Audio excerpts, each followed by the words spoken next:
बिस्मिल्लाहिर्रहमानिर्रहीम। अस्सलाम वालेकुम। कैसे हैं आप लोग? मैं उम्मीद करती हूँ आप बिल्कुल ठीक होंगे। अल्लाह पाक आपको हर तरह की बीमारी और परेशानियों से बचाए, आमीन सुम आमीन। आज हम कुकिंग होम में बहुत ही मज़ेदार स्पाइसी चिकन स्पैगेटी की रेसिपी शेयर करेंगे, जिसको बनाना बहुत आसान है और रेस्टोरेंट से भी कहीं ज़्यादा टेस्टी घर पर बनकर तैयार हो जाती है। तो चलिए इसे बनाना स्टार्ट करते हैं। तो यहाँ पर एक वेसल में खुला पानी ले लेंगे। इसको बॉईल करने के लिए हाफ टेबल स्पून नमक ऐड करेंगे, 1 टेबल स्पून ऑयल ऐड करेंगे और इसमें एक उबाल आने का वेट करेंगे। जब इसमें एक उबाल आ जाएगा फिर हम इसमें स्पैगेटी ऐड करेंगे। मैं यहाँ पर स्पैगेटी का हाफ पैकेट यूज़ कर रही हूँ।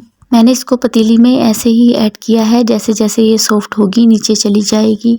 आपने इसको एक बार इस तरह से मिक्स कर देना है। अब हम स्पैगेटी को 10 मिनट तक बॉइल्ड पानी में पका लेंगे। स्पैगेटी को हमने 95% तक कुक करना है। स्पैगेटी को हम किसी छलनी की मदद से छान लेंगे और रनिंग वाटर से वॉश कर लेंगे, जिससे कि इसमें जो एक्स्ट्रा स्टार्च होगा वो निकल जाएगा और स्पैगेटी आपस में चिपकेगी नहीं। अब आ जाते हैं नेक्स्ट प्रोसेस की तरफ। यहाँ पर एक वेसल में 4 टेबल स्पून ऑयल ऐड करेंगे। अब हम इसमें 300 ग्राम बोनलेस चिकन ऐड करेंगे, जिसको मैंने इस तरह से लंबाई में कट कर लिया था। 3 से 4 मिनट के लिए हाई फ्लेम पर हम चिकन को अच्छे से फ्राई कर लेंगे। जब चिकन हमारा अच्छे से फ्राई हो जाएगा तब हम इसमें 1 टेबल स्पून अदरक लहसुन का पेस्ट ऐड करेंगे।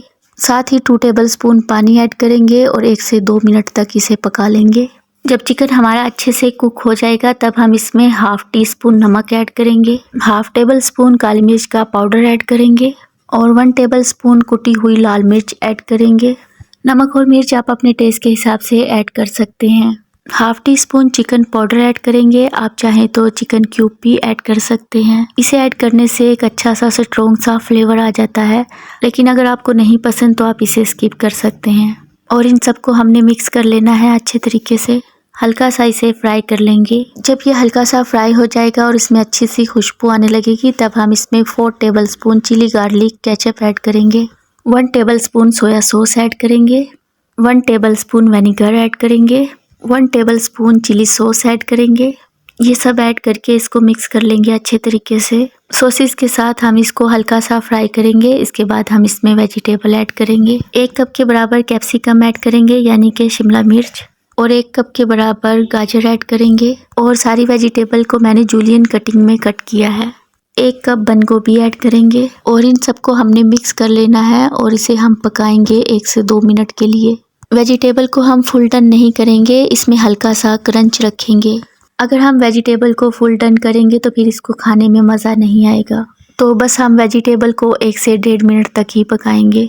जब ये हल्की सी पक जाएंगी तो फिर हम इसमें दोबारा से केचप ऐड करेंगे। 2 टेबल स्पून के करीब मैंने इसमें केचप ऐड किया है और इसे अच्छे से मिक्स कर लेंगे। जब ये अच्छे से मिक्स हो जाएगा तब हम इसमें स्पैगेटी ऐड करेंगे और इसको हमने मिक्स कर लेना है अच्छे तरीके से और 1 से 2 मिनट इसे कुक करेंगे। बहुत ही मज़ेदार ये स्पैगेटी बनकर तैयार होती है। आप इसे इस मेथड से ज़रूर ट्राई कीजिए। ये रेडी हो गई हैं, तो चलिए अब हम इसे सर्व कर लेते हैं। बहुत टेस्टी बनती है और बहुत कम वक्त में ये बनकर तैयार हो जाती है। बस वेजिटेबल कट करने में थोड़ा सा टाइम लगता है, इसे पकाने में ज़्यादा टाइम नहीं लगता। वेजिटेबल्स आपके पास कटी हुई रखी हो तो बस ये 10 मिनट में बनकर तैयार हो जाती है। बेहद मज़ेदार बनती है। डिनर वगैरह में बनाकर आप इसको सर्व कर सकते हैं। जब आप इसे बनाएं तो मुझे अपना फीडबैक ज़रूर दीजिएगा कि आपकी स्पैगेटी कैसी बनी। आई होप आपको ये रेसिपी पसंद आई होगी। वीडियो पसंद आए लाइक कमेंट सब्सक्राइब कर दीजिएगा। दुआओं में याद रखिएगा। अल्लाह हाफ़िज़।